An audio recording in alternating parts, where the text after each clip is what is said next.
శనార్థులలో నేను మీ జగడాల జాదవ్ తోటి మోతవరి ముచ్చట్లు.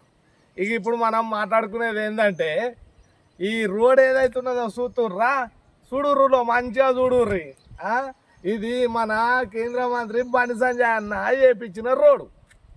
ఇది ఎక్కడ వేసిర్రు అంటే 3-4 కిలోమీటర్లు వేసిర్రు. విన్నావా? ఎక్కడి నుంచి అంటే నగనూరు నుంచి రాణిపురం నుంచి మళ్ళా ఏడు దాకా పోయిందంటే కొత్తపల్లి దాకా పోయింది అబ్బా ఈ ఊరు. విన్నారు?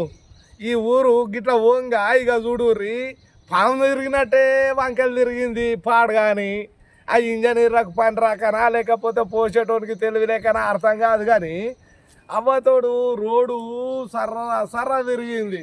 ఇక మీరు చూడుర్రి, చక్కగా చూస్తే రోడ్డు ఎన్ని దిక్కులో తిరిగిందో మీకు కనబడతాయి.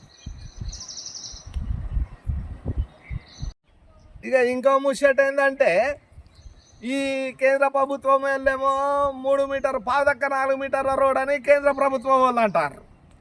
ఇక మన మున్సిపాలిటీ అధికారులు ఏమంటారు అంటే 32 ఫీట్ల రోడ్ అంటారు. అవతోడికి ఇదేమన్నా 32 ఫీట్ల రోడ్ ఎక్కున్నా అది జర చూడురు మీరు. ఇది మొత్తం కలిపితే 12-15 ఫీట్ల రోడ్ లేదు. ఎటు పోదామన్నా జాగలేదు. చూడుర్రి, ఏ రియల్ ఎస్టేట్ నాయకులకు ఎట్లా అవసరం ఉంటే అట్లా రోడ్డుని అంకల్ తుంకలు దింపిర్రు. ఉన్న పైసలన్నీ వేస్ట్. 215 కోట్ల రూపాయలు పెట్టిర్రు ఈ రోడ్డుకు. అయినా ఇది మళ్ళా చేసే పరిస్థితి తెచ్చిర్రు. ఈ అన్యాయం పాడు. కానీ గిట్లుంటుంది రోడ్ అంటే, అభివృద్ధి అంటే గిట్లుంటుంది. ఆయననేమో కట్టపడి తేవాటే, వీళ్ళేమో ఎక్కడోళ్ళు అక్కడ కబ్జాలు చేయవాటి. గీదుల్లా ముచ్చట. ఏదున్నా మీరు ఆలోచించుర్రు ఇక జర. ఇక కేంద్ర ప్రభుత్వ వాళ్ళు ఎన్ని నిధులు ఇచ్చిర్రు, ఎన్ని ఖర్చు పెట్టిర్రు, ఎట్లా ఖర్చు పెట్టిర్రు అనేది గడ బోర్డు పెట్టిర్రు. ఆడికి పోయినాక మీకు అన్నీ చెప్తా. ఇక మీరు ఈ రోడ్డు చూసిర్రు కదా, జర మతికి పెట్టుకోర్రి, దీనికి ఎన్ని అయినాయి ఎట్లయినాయి అనేది మీరే ఇక జర సొసాయించుర్రి జర. ఇక మీకు అర్థమై ఉంటుంది మనం ఏడికి వచ్చినాము. ఇది శిలాపలకం ఎప్పుడు వేసిర్రు? 2022లో వేసిర్రు. 2022లో వేసి 2 సంవత్సరాలకు ఈ రోడ్డు పూర్తి చేసిర్రు అన్నారు ముచ్చట. విన్నారా?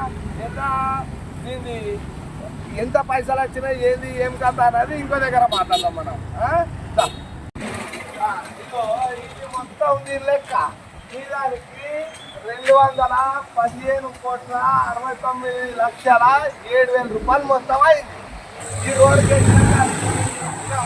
దీని పొడవు వచ్చేసి 3 కిలోమీటర్ల 590 మీటర్లు. విన్నారా? ఈ పని ఎప్పుడు పూర్తి చేయాలంటే 18 నెలల్లో చేయాలి. 18 నెలల్లో అయిపోయింది. ఈ రోడ్ని మెయింటెనెన్స్ 5 సంవత్సరాలు మెయింటెనెన్స్ చేయాలి. అంటే కుక్కలు పడ్డా, గొయ్యిలు పడ్డా, ఏదన్నా రోడ్ ఖరాబ్ అయినా కానీ రిపేర్ చేయాలన్నారు. ఆ రిపేర్కు 12,48 లక్షలు ఇచ్చారు. ఇది బడ్జెట్ ఈ రోడ్కు సంబంధించి. అట్లానే కాంట్రాక్టర్ విజయశ్రీ కాంట్రాక్టర్ హన్మకొండలు ఈ రోడ్ వేసారు. ఈ రోడ్ ఎత్తే వేసిరు కానీ అది ఎట్లా పాడైందంటే పాము మెరకలు తిరిగినట్టు పాడైంది.